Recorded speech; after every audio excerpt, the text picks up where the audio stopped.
can't throw a crippled orphan down the hallway of gaming without at least hitting one Call of Duty door. Does anybody actually care about Call of Duty? Considering Call of Duty was the original Halo killer, I would think yeah.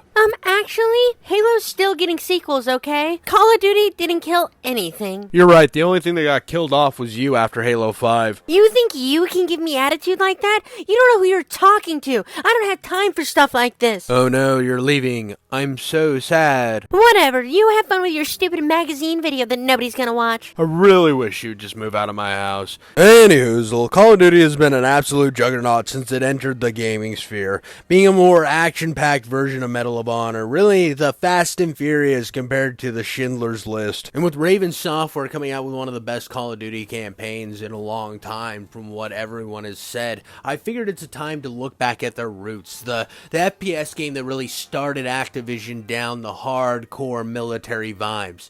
And that, of course, is Soldier of Fortune. For the absolute dinosaurs in my audience, I'm sure you're like, they made a video game on my favorite magazine? Well, gosh darn, I remember after I got out of Vietnam, I read that son of a bitch all the time. And I'm sure you'd play the heck out of this video game as well, but you're all scared of computers. But like the rest of the people other than the old timers watching my videos, I'm sure you're in the same boat as I was. You really didn't know much about the magazine at all. You just knew there was a video game and that Chris Kyle read this before going to war. Because of that, I wanted to take a look at Soldier of Fortune magazine before I jump into what the video game is in and of itself. What made this magazine so special? Who made this magazine? These were questions that were bothering my mind. Why was it so important that it needed a video game adaptation? In order to do that, we need to go all the way back into the year 1932, where a man named Robert K. Brown cut his way out of the trenches of his mom's vagina, entering the world in Monroe, Michigan, where all he wanted to be was a fighter pilot so he could have those deep homosexual stare-offs with Val Kilmer, leading him to enroll in the ROTC.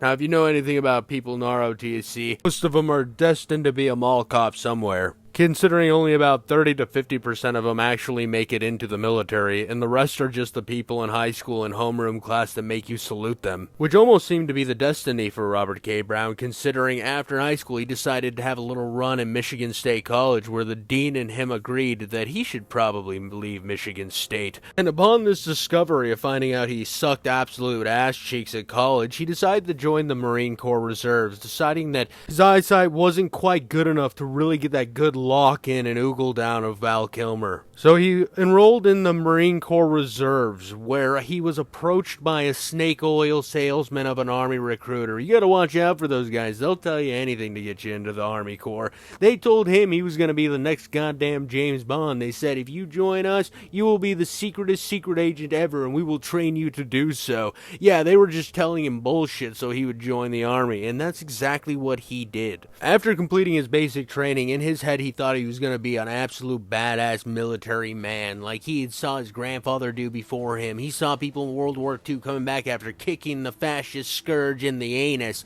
He thought he was going to be that guy. Instead, he was writing a desk as a secretary, and he absolutely hated that shit. How boring. So he decided to enroll into officer school, where he graduated, where he always bragged that he got the most demerits, and he was the best with a machine gun. Now, that's a badass line. I have to say, if you left officer school and they told you you were the best with a machine gun, you are one bad SOB in my book. After the military, he decided to go to Colorado and finish his degree in journalism. And during this time, there's a little revolution going on in Cuba, where Che Guevara and Fidel Castro were trying to regain power of the country because the previous government was trying to instill an absolute dictatorship, and they wanted to bring a socialistic democracy to the country. Yeah, we all know how that planned out. Nothing like becoming a dictator in and of yourself and introducing firing squads led by Che Guevara himself. It turned into a great new turn of government.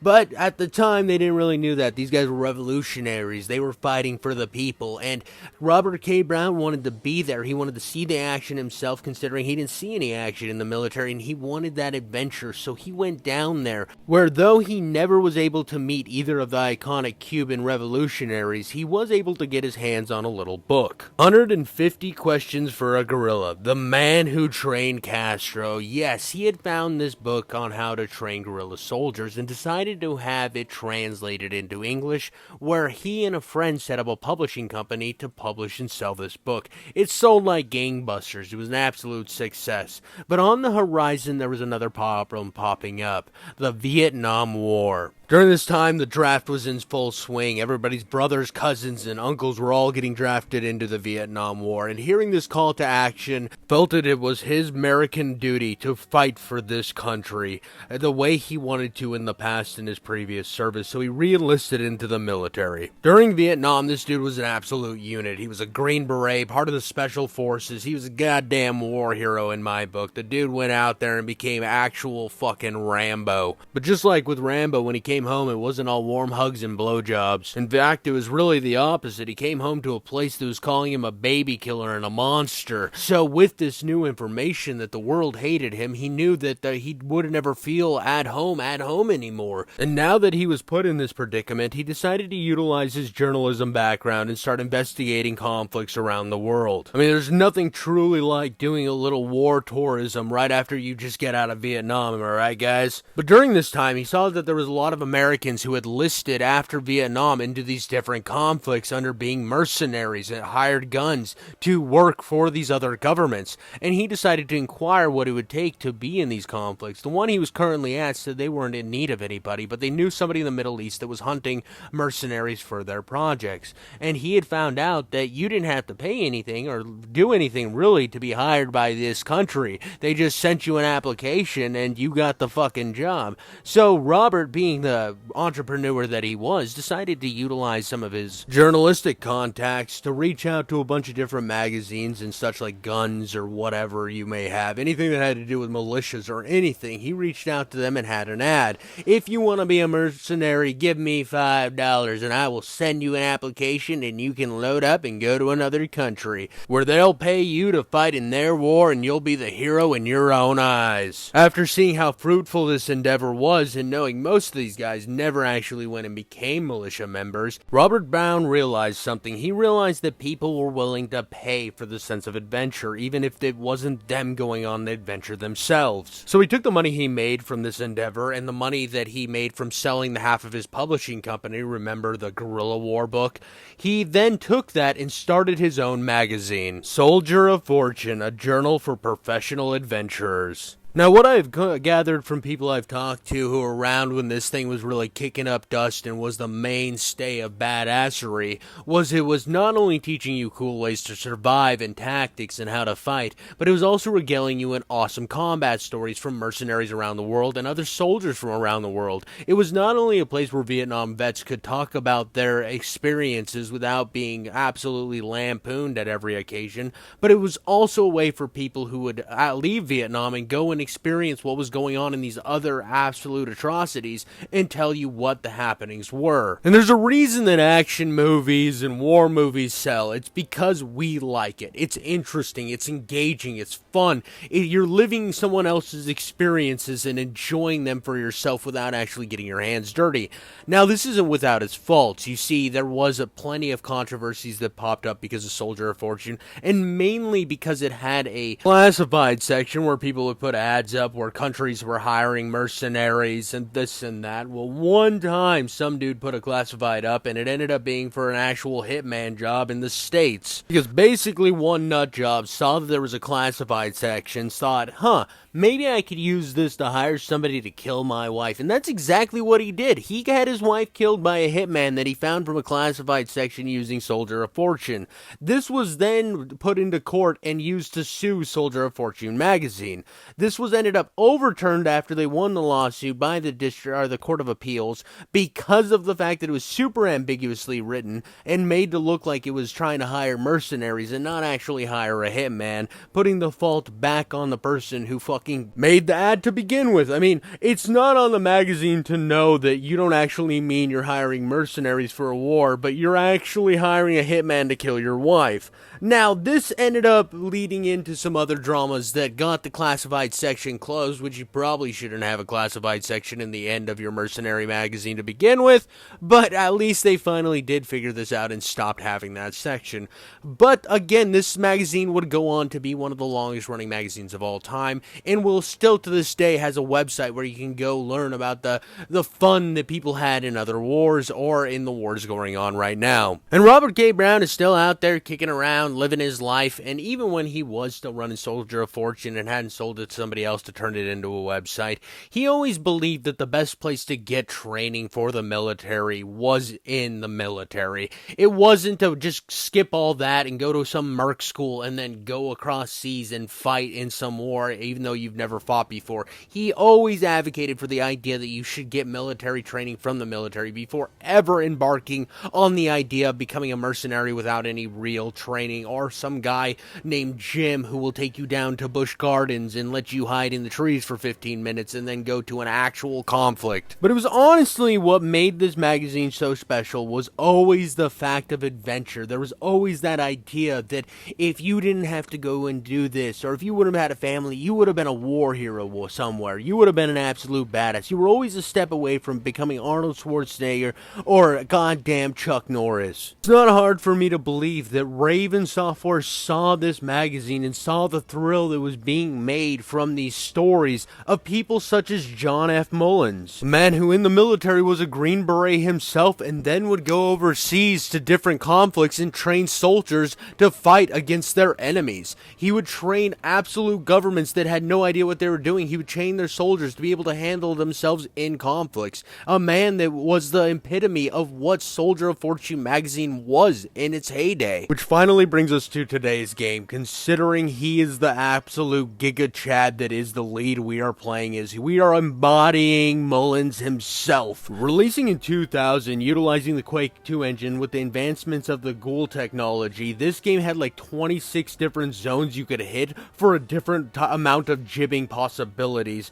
and reactions from the enemies. This also led to endless controversies directed at Activision and Raven, leading to some countries banning the game and other countries just restricting it because of its violent nature. But I mean, what do we expect considering it was developed and named after Soldier of Fortune magazine, which is riddled in controversies in and of itself, being a mercenary magazine. And every single time I see one of these magazines or these fucking websites and they're looking down at you saying, oh, it's too violent, yeah, the gratuitous violence, how could you ever put this on the market? It's like, dude, did you even look at the title? Do you even know what the source material is? It's like, if you were to make a game about Jeffrey Dahmer, you would expect it to be about cannibalizing gay people, but instead, you made it about like rainbow unicorns jumping up people's asses. That's not what you're gonna get when you get something like this. I'm not expecting Military Shooter number 5 to be playing with goddamn sprinkler guns. And to think, this would have been even worse if they would have gone with the original idea for Soldier of Fortune. You see, the reason they got the rights to the magazine and the way they got John Mullins, they wanted to actually make a really grounded military FPS. That's why they have leaning mechanics in the game. That's why a lot of the mercenary things where you pick your guns before every mission are in there. Originally, those all had more depth. Everything had a little more depth. The mercenary gun picking thing was determined about how much money you made on the mission itself, and then like the leaning tactics, it was all going to be feel like you're in an actual war zone. It was going to be gritty, it was going to be real, but they realized that they were kind of overlooking their scope. That scope was getting goddamn giant. It was a Lizzo-sized scope, and a lot of this problems with the game becoming way too big for its own britches came from the Ghoul engine itself, with the advancements they made upon the Quake 2 engine, which they were even allowed to use because id Software and Raven had such a pedigree in the past. They had such a friendship. From Raven's very beginnings,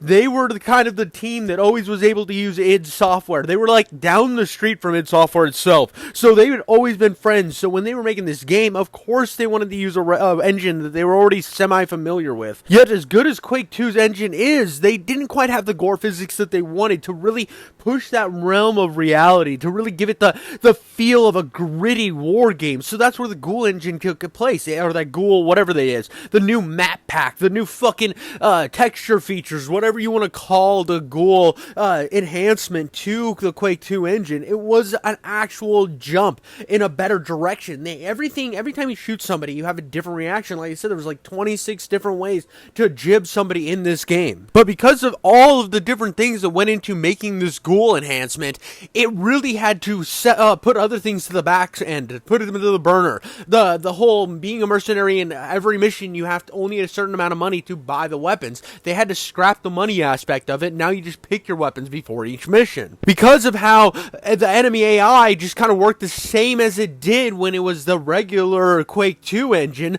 and they had really only done the new gore mechanics, they were like, okay, well, we can't actually make this tactical soldier FPS game anymore. We need to kind of go in a different direction. They decided to go straight from Tom Clancy all the way to John Rambo, and then past John Rambo all the way over to Demolition Man, which would be one of the regrets of this game in the later eyes of the Raven team, especially when they made Soldier of Fortune 2, because during their extensive talks with John Mullins, they realized this guy was an absolute treasure trove of badass stories, and they're like, why didn't we utilize these stories for the first game? What were we thinking by making the game as over the top as we did? Yeah, is it awesome? Sure, but we could have been doing something actually real and gritted and grounded, and something that actually could change the gaming industry in terms of realism in the FPS genre. But when you're making a game, there's something that will always come up, and there's something that to this day is still a problem, where developers get way over ambitious, put way too many features in their games, and it ends up becoming mid and garbage. One great example of this that I have already covered in the past is Immortals of Avion. And without even talking about the garbage writing of that game, which is millennial fucking propaganda slop writing, to do its fucking worst. It's absolute garbage. The writers of Immortals of Avion, I hope you don't have a job. But when you actually look at the game itself, there are a lot of features in Immortals of Avion that feel okay, and there's some decent stuff in the game. But the problem is they didn't know how to actually refine any of those features. You have a loot mechanic like Borderlands, but it never feels like a good loot mechanic. You have like a damage-based color system depending on what magic you're using, but it never feels really good. It just kind of exists, and it's not a very usable feature. And the same goes for like the exploration. Every single part of that game, it just feels like they threw everything at the goddamn wall and hoped it stuck. They were just spraying over everyone's faces at the orgy without any sort of direction. And it seems like every single year a game comes out with this same problem, whether it's Forsaken, Redfall, doesn't matter. We will have a game every year where the developers have had this game in development for fucking ever, and the game never could trim down on its ideas to actually bring something to market, and by the time it does, it is so outdated and doesn't feel like it was actually inventing anything or improving on anything, because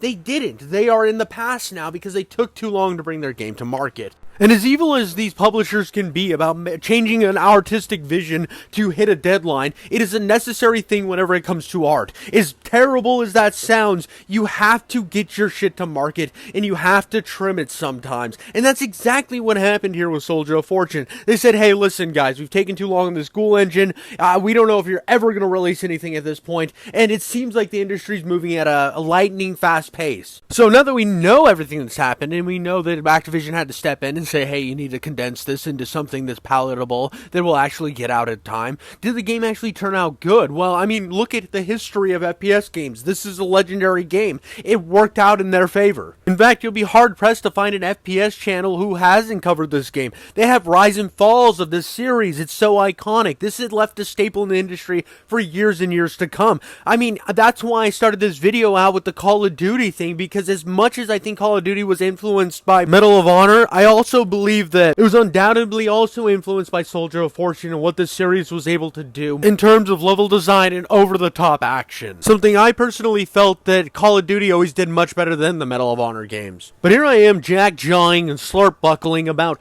all the influences in the lead-up to this game and its effect on the industry and all the other ins and outs that are important, yes, but we haven't gotten to any of my insights. The real reason you're here, the real reason why you're on your knees begging for me to insert insert my seed into your gullet. And I have to say, when this game first started off, it's pretty run-of-the-mill idea. You have a typical mercenary guy going in to infiltrate a group, finds out that, oh man, this bad neo-fascist group has some nuclear weapons. Uh-oh, gotta go stop them. And you and your homie Hawk, your slightly stereotypical buff black guy partner, embark on a journey across the globe to stop these evildoers from setting off these nukes to accomplish their end-all be-all goals of their evil organization. And you, of course, are playing the titular man with the greatest mustache ever put into a video game, John F. Mullins. That's right. Look at this badass Kimosabi right here. Looks like Chuck Norris with a better mustache. Oh, so great. Nothing better than some good old facial handlebars, am I right, ladies and guys and goblins in the afterlife? I don't know. I can't keep up with today's modern identity landscape. But you might be thinking, wow, this sounds pretty stereotypical and boring. Go get the nukes from bad guys. We've seen this a million times before.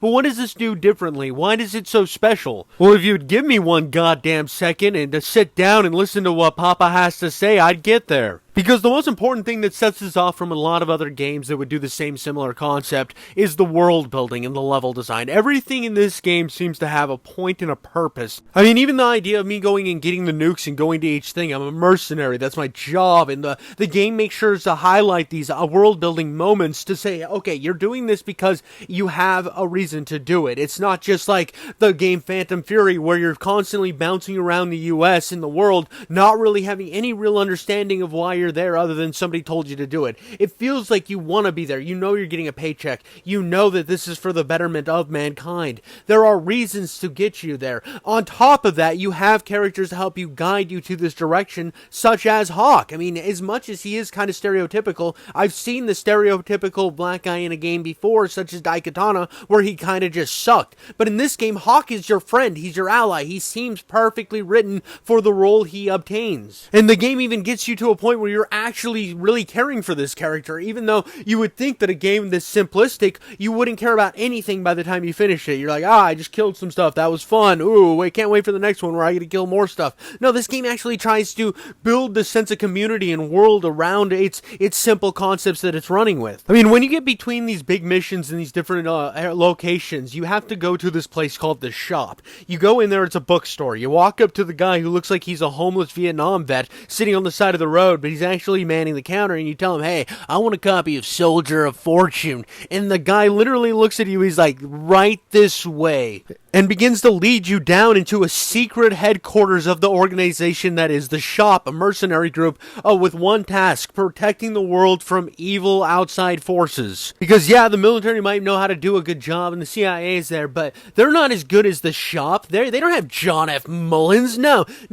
He is a mercenary. He is a soldier of fortune, baby. And the soldiers of fortune definitely need like a John Wick style backstory and world building, obviously. And that's what really adds to this. It's what made John Wick set itself apart from any other action-packed movie where they just shoot a lot of people and do gun fu the entire time. It's because of John Wick's style and eye for detail that really said, oh, okay, so there's a hotel that is only for assassins, and there's secret underground clubs where you need these special coins to get in. And this game kind of does a similar style idea with that same thing. It builds on this idea that this Soldier of Fortune actually has a dedicated, like, underground facility and, like, tunnel systems, and everything, like, leads to one another. It's this high, over-the-top, high-octane idea that builds on the world that you're living in, making everything feel necessary and meaningful when you actually get into these moments. As well as something like the weird weapon picking mechanic in this game. Like I said, originally it was supposed to be off of the amount of money you made, so that money still is in the game. Every time you complete a mission, you do get money,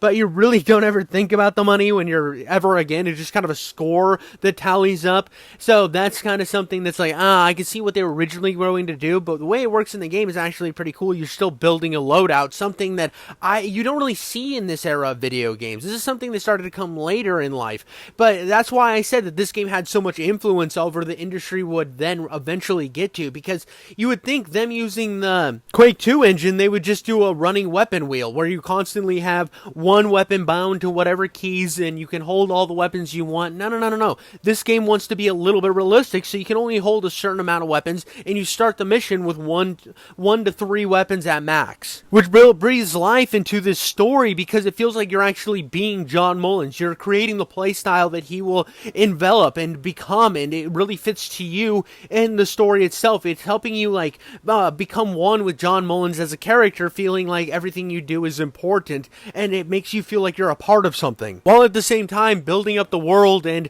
the style of what this game is going for. I think everything in these weird hub areas between each mission is absolutely wonderful for actually pushing you toward the objective that is the end of the game, while giving you time to breathe and get to know your supporting cast, who then becomes more of just a character instead of just some stereotype that you feel like you need in a badass action game such as Hawk and Sam Gladstone. I mean, these guys are a critical piece of what makes this game so great and the world building so good. But you can't just have good main characters to push a game forward or good underground world building. You also have to have great villains, especially when you're trying to do a over-the-top John Wick meets James Bond style game. Which brings us to Willem Decker, who plays the crucial role of being that first villain, your Oob Job to your Goldfinger, your Jaws to Carl Strongberg. And I feel like Willem could be right in the category with guys like Jaws and Oob Job. I mean, especially when it comes down to his design. I mean, just look at this savage right here, bro. He looks fucking badass. He looks like your typical American History X washout, white supremacist skinhead that you need to take down. He is ultimate cool-looking bad guy that by himself could have probably carried this game forward as just being the main villain. But that's not what this type of game is. That's not a normal, boring game would have done this. Had one good villain, that's good enough. Let's ship it. Let's go all the way. But they'd already made a couple taking the knees to Activision beforehand. And they said, no. We need to set our game apart. We need to fully push ourselves to making this game actually feel legendary and feel like something that would be memorable. Which brings us to the man of the hour, the absolute gigachat of evil, and that is Sergei Decker. When you first meet this guy, he's got a shotgun to your best friend's head. Talk about being an absolute staple of evil, taking the guy who's been the defining force throughout this game, the leading charge in almost every mission. Every second of the campaign, he has been ahead, telling you where to go, what to do, how to get there, being your right-hand man at every opportunity, and all of a sudden he's on his knees at the beck and call of this villainous bastard's desires, leaving your hands tied with no possible future of saving the man you care about most, your best friend. There is nothing more terrible than what happened here. I remember the first time I played this game, I audibly said, "No, Hawk, what the fuck, dude? This isn't even kind of cool." I didn't expect them to put him down in such a brutal fashion. This was just mind-blowing. I didn't expect this from this game. Yeah, I'd played games where your close companion died before, but this didn't seem like it was going to be that way. This was your typical James Bond romp. But unbeknownst to me, it decided to elevate itself from just that typical James Bond type storytelling where at the end of the day, the bad guy loses and the good guy wins and everything will be okay. This was grounded, this is gritty, and I should have seen this coming with all the gore and brutality beforehand, and the fact that you kill his brother and throw him off of a building like this shit's Die Hard or something. And yet after your best friend dies, you now have a new goal to get revenge and save the world. It's not just a save the world story at the end of the day anymore. It's about ending this true evil that's facing you off with the power of endless nukes at its disposal. How we are going to stop it from ending the entire world while getting revenge for one of the greatest people you have ever known in your life. And that is something from the very beginning this game is understood, is that's its goals. Its goals have always been crystal freaking clear. It is a clean taint of a storyline, beautifully done. I look at games in the modern era such as Phantom Fury, for example. Phantom Fury has a very similar concept. You're going around accomplishing goals to eventually get to your concept or your end goal, which is revenge. Yes, very simple. On paper, you would look at them and be like, those are very similar. But when you get to the nitty gritty of what this game does to present those goals to you and why you're going to place, everything feels like it has a pointed purpose. It has a goal in mind and it has a purpose to keep pushing you forward to that end objective. When you're playing Phantom Fury, you spend 3/4 of the game not really understanding why you're doing any of it, and you're just kind of doing shit while looking at beautiful set pieces. This game, on the other hand, you have your initial villain. Your initial goal is to stop him and get more information on what this secret organization is doing with these nuclear warheads. And then you take and get to him and find out that this is deeper than you ever thought, and to find out that his brother is more evil than the initial villain ever hoped it to be. He amplified the game's story to another level, gave you a new goal to try to complete, which then instilled this fire inside of you in a moment that could have been heading toward getting stale. This game knew when to make that shift in the storytelling and to have those big moments to keep you progressing forward, and that's decent storytelling. Now, is this like one of the great masterpieces of video game storytelling? No, but I think what its initial goal was, in the inspirations it took from James Bond, which I've mentioned millions of times, it just took it and put it in its own direction and made it feel authentic in its own at every single turn. And I have to say that I loved almost every single moment that I had when engaging with this game's story, especially considering a lot of games of this time period were starting to move toward the storytelling, no longer taking a full background seat to the gameplay. Now they were living side by side and pushing forward, which was honestly revolutionary for the time. You had Half-Life and eventually Halo. You had Medal of Honor 1 with Steven Spielberg. These FPS games were starting to finally understand that they could use their absolutely badass gameplay to tell a phenomenal story as well, and I think this is a great example of that. As well as the fact that through every single level, you're having an absolute blast. The gameplay is still heightened and amazing. The shooting feels on point and gritty and hard-hitting.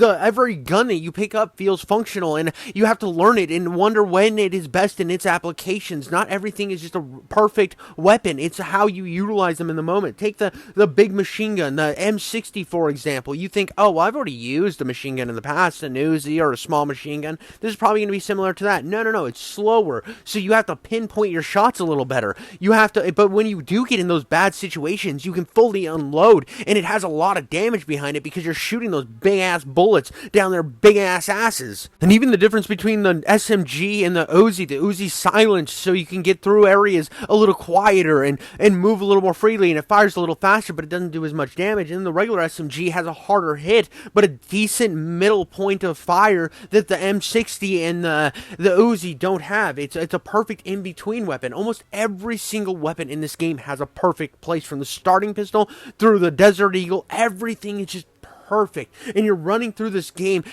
peeking corners, having a blast. I don't see a single thing wrong with the gameplay in this whole experience. It's just so above what I played before in this era of gaming. You look at Daikatana, which came out, I think, the exact same year, and it's night and day difference in the fun you can have with this compared to that piece of shit. And because they've gone with this over-the-top James Bond storyline, when you're jumping into these different environments, it doesn't just feel like you're some random person getting shoved into random jobs. Everything seems pointed, and you get to experience the world as well as trying to find your end objective. It just flows so perfectly as you're chasing this villain down across the entire world, getting to see Japan in all of its anime glory while shooting rockets at a helicopter to blow it out of the sky. This entire section and entire game just has over-the-top set piece after over-the-top set piece in such a fantastic way, and it feels like you're a part of it, and you're breathing life into it as well as it breathing life into you, if you know what I mean. A little ass-to-mouth play, right? Again, when a lot of games make the mistake of bouncing from place to place, it feels jointed and annoying, and you feel like you just got pulled and yanked out and shoved into a new land without any real cause for it. And yet, when you're playing Soldier of Fortune, I can go to Afghanistan and it still feels pointed in the direction I need to go, as well as just being gorgeous. Not to mention that the guns they provide you further on in the game, like the lightning gun and some of the more futuristic weapons, feel in place because of the technology that your enemy has, and they do awesome damage, so why wouldn't you abuse the shit out of them? Everything is so fucking cool in this game, and I can't say that enough times, how every single place flows to the next one. I think of games such as Chasm the Rift, which really did a good job of transporting you to different areas where you fully got to explore them. And I think about how you still felt really jointed when you went to Egypt and you went to the future and then you went to medieval times. This game, when you go to these different locations, you're still in the same time period, and yeah, they look completely different, but you feel like you're one step closer to finishing your true objective, and that's just awesome. The one little gripe I have about the game is the enemy AI is pretty stupid. Now, I play a lot of games on either medium, sometimes hard, but most of the time it's medium or easy. And these guys were stupid. You could get them to line up on walls. They never really felt like they pushed you that hard. They just kind of sat back and waited for you to shoot them. They played really stupid. There was a couple of them that actually posed a threat. I do think the enemy design was well done. I think some of the cooler enemies with rockets and how some of them have armor, some of them don't, and you can shoot that armor off their head to apply more damage in certain areas. I thought that was all cool, but them getting stuck on shit and being kind of stupid, that kind of ruined it, but it also kind of amplified this over-the-top action movie aesthetic that I feel like actually pushed toward the end goal of the game. Yeah, it's probably a mishap by the developers, but I think it works in the long run for what this game is trying to prove. Another thing, at the end of the game, when you finally just rush toward that end bad guy, you get an actual balls-to-the-wall shootout.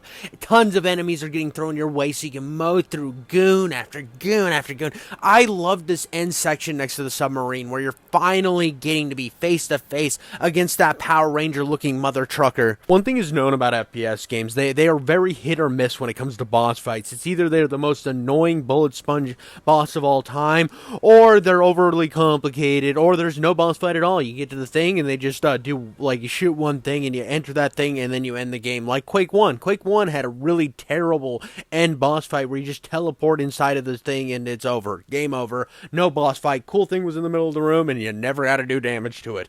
There is a constant problem with that in FPS games, and how to rise above that idea is something that at this time they were struggling with hand over fist. And a lot of times in this game, there were some hit boss fights and there were some missed boss fights. In this last one, I think the lead up to the boss fight was one of the most fun experiences I've ever had. Running around this giant submarine arena felt very, very akin to almost anything I can think of when it comes to great FPS design. I'm running around, I'm utilizing the submarine to block from incoming fire while tearing down into some absolute goons. Awesome, perfect. But when it gets down to the actual boss himself, the big meat and potatoes, he is a bullet sponge piece of shit. He takes so many rounds, and he puts so much damage on you at the same time that the only real way to defeat him is by cheesing him, by utilizing the jumping on the submarine and using the submarine as a shield while peak firing him until he dies, using his stupid AI to win, which is just such a disappointing victory at the end of the day. And trust me, I tried a bunch of different variations on how to defeat him that I've utilized in other FPS games, and it just kind of boiled down to peak fire for the win, which is super disappointing after the absolutely over-the-top badass moments that we get throughout this game. And it does end on a kind of a cool note. You finally get revenge for your enemy. You then, like, talk some mad shit to him. You're just like, yeah, you're a pussy. Blow off a giant beam and have it smash him into pieces. That's cool. I like that. I just wish the boss fight had a little bit more fun to it.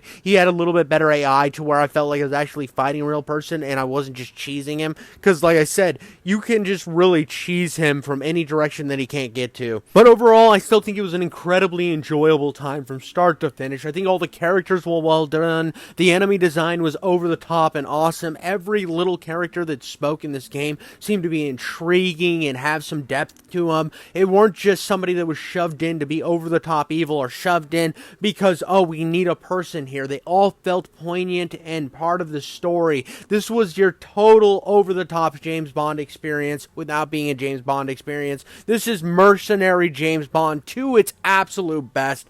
I love this game. I love the way it plays. I love the way it feels. I loved my journey discovering more about Soldier of Fortune and all the ins and outs of that magazine, which a lot of that seems to be lost media at this point. This is just a fun experience for me. I hope you enjoyed this as much as I did, and I hope you go and buy Soldier of Fortune. It's on GOG, the best place to buy video games. And that's all I got for you guys. So stay crispy, stay clean, and make sure to polish your genitals. Bye.